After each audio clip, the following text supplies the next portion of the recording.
নানান অপকর্মের তথ্য প্রকাশ পাওয়ার পর দেশব্যাপী মিল্টন সমাদ্দার এতদিন মানুষের কিডনি ও নানান অঙ্গ প্রত্যঙ্গ। আসসালামু আলাইকুম সম্মানিত দর্শক, মিল্টন সমাদ্দার। দর্শক, এই মিল্টন সমাদ্দারকে নিয়ে কি চলছে হয়তো আপনারা কম বেশি সকলেই জানেন। দর্শক, এবার প্রকাশ্যে এলো মিল্টন সমাদ্দারের মারের ভিডিও এবং এই হুজুর যে কথাগুলো বলেছে দর্শক, সেই কথাগুলো শুনলে হয়তো আপনি রীতিমতো অবাক হয়ে যাবেন। দর্শক, আমরা এই ভিডিওটা দেখবো, তাই দর্শক ভিডিওটা সম্পূর্ণ দেখবেন এবং বেশি বেশি শেয়ার করে অন্যকে দেখার সুযোগ করে দেবেন। চলুন দর্শক, আমরা ভিডিওটি দেখে আসি। নানান অপকর্মের তথ্য প্রকাশ পাওয়ার পর দেশব্যাপী আলোচনার কেন্দ্রবিন্দুতে চাইল্ড অ্যান্ড ওল্ড এজ কেয়ারের প্রতিষ্ঠাতা মিল্টন সমাদ্দার। এতদিন মানুষের কিডনি ও নানান অঙ্গ প্রত্যঙ্গ বিক্রির অভিযোগ থাকলেও নতুন করে শিশু পাচারের অভিযোগ উঠেছে তার বিরুদ্ধে। এক ভুক্তভোগী অসহায় বাবা তার বাচ্চাকে মিল্টনের আশ্রমে খোঁজ নিতে গিয়ে নানানভাবে হুমকি ও হামলার শিকার হন। অসহায় বাবার দেওয়া তথ্যে উঠে আসে লোমহর্ষক বর্ণনা। কি করে 2.5 বছরের বাচ্চা ছেলেকে গায়েব করে মিল্টন সমাদ্দার, সে তথ্যই উঠে আসে অসহায় বাবার কথায়। ধানমন্ডি বয়েজ স্কুল সংলগ্ন কোনায় এক পথ শিশু দেখি, বয়স 2 বছরের মতো হবে। তো আমি চিন্তা করলাম, যেহেতু ওই মিল্টন সমাদ্দারের একটা চাইল্ড ওল্ড এজ কেয়ার, এটা আমি ফেসবুকে দেখি, ওনাকে আমি ফোন দিলাম। ফোন দেওয়ার পরে আমি বললাম যে এমন এমন একটা শিশু এখানে আছে, তো আপনি কি ট্রিটমেন্ট করাতে পারবেন কিনা বা আপনার কোনো পারমিশন আছে কিনা। তো উনি আমাকে বললো, হাইকোর্ট থেকে এইসব পথ শিশুদের নেওয়ার জন্য আমাদের একটা পারমিশন দেওয়া আছে। পরে আমি বললাম, যেহেতু বাচ্চাটা আমি আপনাকে দিলাম, এখন কি করা যায়। তো বললো যে আপনি যেহেতু বাচ্চাটা দিলেন, তাহলে তো এখন অভিভাবক আপনি। আমি বললাম, এখন নেওয়া আমার পক্ষে সম্ভব না, আপনি কিছুদিন আপনার এইখানে রাখেন, ওর খরচ টরচ যা লাগে আমি দিব, পরে হচ্ছে আইনি যতগুলি প্রক্রিয়া আছে ওগুলি ফলো করে আমি ওকে এখান থেকে নিয়ে যাব। পরে এই কথা বলার পর আমি 10,000 টাকা ওনাকে দিলাম। এইটা হচ্ছে ওই অভিভাবক নামার যেই কপিটা ওনারা আমাকে দিছে, এটা হচ্ছে সেটা। আমি যেই টাকাটা দিছি এটা হচ্ছে তার রসিদ। আবার কিছুদিন পর গেলাম, যাওয়ার পর ওকে দেখে আসলাম। দেখে আসার পরে সে আমাকে হুট করে ফোন দেয় রাতের বেলা। ফোন দিয়ে বলতেছে, তুই আর এখানে কালকে থেকে আসবি না। তো আমি বললাম, তুই মানে কি হইলো, আপনি আমাকে তুই বলতেছেন, তোরা আসতে না বলছি তুই আসবি না। সে খুব স্ল্যাং ওয়ার্ড ইউজ করে, যেটা বলা যাবে না। পর আমি ও যখন আমাকে গালি দেয়, তো আমি একটু অ্যাগ্রেসিভ হয়ে যাই, যে আপনার এত বড় সাহস, আপনি আমাকে গালি দেন, আমি কি অন্যায় করছি? যদি আপনার ওইখানে রুলস থাকে ঢোকা যাবে না, আমি ঢুকবো না, সেটা আপনি আমাকে বলেন, কিন্তু আপনি আমাকে কেন গালি দিলেন? আপনার গালি দেওয়ার কোনো অধিকার নেই। সে আমার এই কথা না শুনে সে অকথ্য ভাষায় গালিগালাজ, শুধু গালিগালাজই না, সে আমাকে হুমকিও দেয় যে তোর কোন বাপ আছে, তোরে আমি দেখে নিব। আমাকে বিমান বাহিনী প্রধানের শ্যালক বলে অমুক এক ব্যক্তি ফোন দিয়েছে, সে বলতেছে যে আপনি ওকে চিনেন, ওর পিছনে কারা আছে জানেন, তো ওর ব্যাপারে কিছু বলার আগে খুব চিন্তা ভাবনা করে বলবেন, যে এটা হয়েছে এটা এখানে স্টপ করেন, আর নাহলে আপনি ঝামেলায় পড়বেন। পরে আমি বললাম যে ঠিক আছে ভাই, এটা নিয়ে আমি কোনো বাড়াবাড়ি করবো না, আমার ইচ্ছাও নেই, কিন্তু যে ছেলেটা আমি দিছি ওই ছেলেটাকে বললেন আমাকে যেন উনি বুঝায় দিয়ে দেয়, আমি কোর্টের মাধ্যমে ওকে নিয়ে নিব। এরপর থেকে ওনাকে আমি র্যান্ডম ফোন দিই, উনি আমার কোনো ফোনই পিক করেন। তো ওনার ওইখান থেকে সামহাও কোনো কারণে 2 জন চাকরি ছেড়ে দেয়। তো এর মধ্যে একজন আমার কাছে চাকরির সহযোগিতার জন্য আসছিল। তো উনি একদিন আমাকে ফোনে বলে যে ওই বাচ্চাটাকে সম্ভবত উনি কারো কাছে বিক্রি করবে 10 লাখ বা 20 লাখ টাকায়। তখন আমার একটা সন্দেহ হলো যে বাচ্চাটা কি সে কিছু করলো কিনা। আমার কথা হচ্ছে, যদি উনি বিক্রি করে থাকে সেই ক্ষেত্রে তো উনি ল ফলো করে বিক্রি করছে।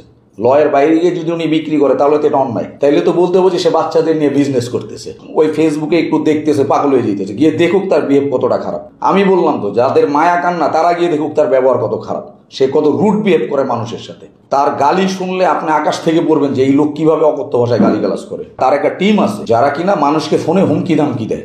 উনি কিভাবে হুমকি দেওয়া আরেকজনকে দিয়ে। আমি কখন আপনাকে হুমকি দেওয়াবো? যখন আমার স্বার্থে লাগবে। আমি আপনাকে আশ্রমে বাচ্চা দিলাম, সেই বাচ্চার আপনি আমাকে স্থায়ী অভিভাবকের কাগজও দিলেন এবং আপনি আমাকে কমিটমেন্টও করলেন যে আপনি কোর্টের মাধ্যমে নিয়ে যান, সেইখানে আপনি আমাকে ফোন দিয়ে হুমকি দেন। তাইলে তো বলতে হবে সামথিং ইজ রং, ভিতরে কিছু একটা আছে। এই পর্যন্ত আমি হচ্ছে প্রথমে 10,000 টাকা দিছি, মানে এই 10,000-এর বাইরে 40-50,000 টাকা হবে, 50,000 টাকার মতো। হ্যাঁ, আমি যে ওই বাচ্চাটা দিছি তার ভেরিফাইড পেজ থেকে আমার ব্যাপারে একটা শেয়ার করাও আছে এবং ওই বাচ্চাটার যে কন্ডিশন সেটাও ছবি নিয়ে সেই পোস্ট করছে, সেই প্রমাণও আমার কাছে আছে। খোঁজখবর পাই না হচ্ছে, ওকে তো দিছি 2020-এ, তো ওর সাথে আমার কথা কাটাকাটি হয় 21-এ। মিল্টন সমাদ্দারের প্রতিষ্ঠানে নাম প্রকাশে অনিচ্ছুক সাবেক এক কর্মচারী জানান, তার আশ্রমে 11টি শিশু থাকলেও বিভিন্ন সময়ে প্রমোশন ও বাইরে সবাইকে বলতো 17 থেকে 18টি বাচ্চা তিনি লালন পালন করেন।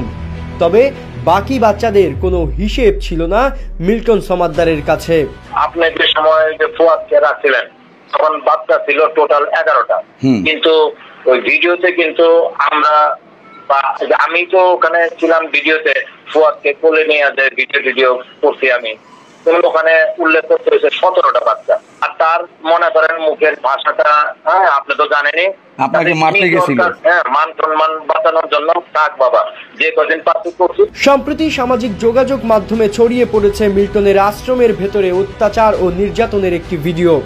সেইখানে দেখা যায় লাঠি হাতে একজন কিশোরকে বেধড়ক মারধর করছে মিল্টন। মানবতার ফেরিওয়ালার টাইটেল গায়ে লাগিয়ে বছরের পর বছর দেশবাসীকে ধোঁকা দিয়ে যাচ্ছে মিল্টন সমাদ্দার। সুষ্ঠু তদন্ত সাপেক্ষে সঠিক বিচারের দাবি ভুক্তভোগী সহ দেশবাসীর। আপনাদের মাধ্যমে ওই বাচ্চাটা কোথায় আছে? কন্ট্রাডিক্ট করে, কিভাবে কমপ্লিট করে, কিভাবে কমপ্লিট করে? আপনি আমি যদি না লিখেছেন আপনি সাইদি সাহেবের মুক্তির জন্য লাইক আপনার পেজে লাইক দিতে হবে। ভাই এটা হলো একটা ক্যাম্পেইন চালানো হয়েছিল 2021 সালে। আপনি যখন আপনার পেজ থেকে বুস্ট করেন, সেই বুস্টে তো পয়সা লাগে, সেই বুস্টের পয়সা আমি আপনাকে বলি, আমরা তো নৈতিক প্রত্যেকটা ভিডিও এবং মানুষকে আপনি অন্য উপায়ে মানুষকে আপনার প্রতি আকর্ষণ করার জন্য, এবং যারা আমাদের দেশে ধর্মপ্রাণ মুসলমানরা আছে তাদের ধর্মীয় নেতাদেরকে আপনি নেতাদের ছবি ব্যবহার করে তাদেরকে আকর্ষণ বাড়িয়ে একটা অনৈতিক হয়তো উপায় অবলম্বন করে মানুষের দৃষ্টি আকর্ষণ করার চেষ্টা করেন। আমি আপনাকে বলি, আমরা এই যে যেমন আপনার এখানে একটা লেখা আমি বা একটা বুস্ট আমি দেখাচ্ছি, এখানে লিখেছেন আপনি, আমি সাইদি সাহেব বলছি আগামী সপ্তাহে আমার মুক্তি হতে চলেছে, আপনার একটা ভোট আমার খুবই প্রয়োজন, ডান পাশে ভোট দিন, ডান পাশে লাইক দিয়ে ভোট দিন। এই যে আপনার পেজে স্পন্সর লেখা আছে স্পষ্ট, স্পন্সর আপনি বলবেন, কিন্তু আমি শেষ করি কথাটা। মিল্টন সমাদ্দার স্পন্সর মানে হলো আপনি বুস্ট করেছেন, এবং এখানে আপনাকে টাকা পাঠাতে হলে সাইদি সাহেবের মুক্তি পেতে হলে ডান পাশে লাইক দিয়ে আপনাকে সাইদি সাহেবের মুক্তি চাবে বা এরকম একটা বিষয় আপনি চেয়েছেন। এটা কতটা নৈতিক করেছেন? এটা হলো আমরা যখন পেজের রিচ করার জন্য বা পেজের লাইক ফলোয়ার বাড়ানোর জন্য বাংলাদেশে সবাই করে এটা, এবং এই পোস্টটা হলো 2021 সালে, এবং আমরা তখন একটা মানে যারা অ্যাডভার্টাইজ বিজ্ঞাপন যে সংস্থাগুলি আছে ওদের কাছে ধরেন $10 2000 লাইক 3000 লাইক কেনা যাইতো, ঠিক আছে? তো আমরা ক্যাম্পেইনে ওইটা চালাই দিছে একটা ইসের কোম্পানি, মানে যারা বিজ্ঞাপন কোম্পানি আছে, বিজ্ঞাপন কোম্পানি চালাইছে এটা 21 সালে। আপনি এখন 24 সালে নিয়ে আসলে তো হবে না, যে কোনো সালেই হোক করেছেন কিনা, আপনারা করেছেন কিনা, এবং এই করাটা কতটা আমার অজান্তে করা হয়েছে, এটা আমার অজান্তে করা হয়েছে। আমরা বিভিন্ন ফেসবুক বুস্টিং যে ইগুলি আছে, এগুলি কি বলে স্পন্সর যারা আছে, যাদের টাকা দিলে ডলার কনভার্ট করে যারা বুস্ট করে দেয়, তাদের দিয়ে 18 সালে 21 সালে মাঝে মাঝে আমি লাইক বাড়াইতাম। এবং আপনি যেটা তুলছেন যে আপনারা বুস্ট করেন কিনা, হ্যাঁ আমরা এখনো বুস্ট করি।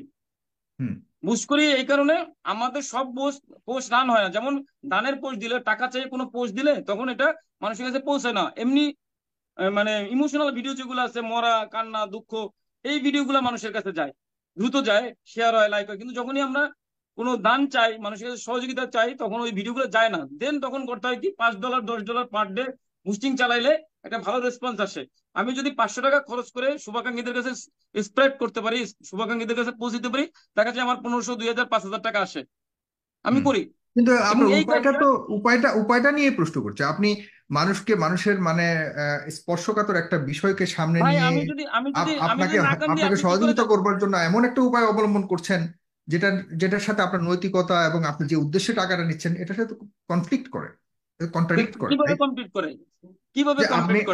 আপনি লিখেছেন আপনি সাইদি সাহেবের মুক্তির জন্য আপনার পেজে লাইক দিতে হবে। ভাই এটা হলো একটা ক্যাম্পেইন চালানো হয়েছিল 2021 সালে। হোক না, 2021 সালের প্রশ্ন আমি করছি, 24 সালে 2021 সালের প্রশ্ন 24 সালে করা যাবে না? এটা হলো কি, ফেসবুক পেজের ফলোয়ার বাড়ানোর জন্য অনেকেই করে ভাই। আমি তখন ফেসবুক ভালো বুঝতামও না, দেন হলো এজেন্সি করছে, আমরা যাদের দিয়ে কাজ করাইছি তখন সেটা করছে। তখন আমি জানতাম না, যখনই জানানো হয়েছে যেভাবে করুক, আপনি কি এটাকে সমর্থন করেন? সমর্থন করি না। আমি যখন জানতে পারছি আমি তখনই ওকে অফ করতে বলছি। মানে মানুষের আবেগকে কাজে লাগিয়ে। মানুষের আসলে আবেগ কাজে লাগিয়ে আপনারা আপনাদের ভিউয়ার্স বাড়ানো, আপনাদের লাইক বাড়ানো, এই জিনিসটা।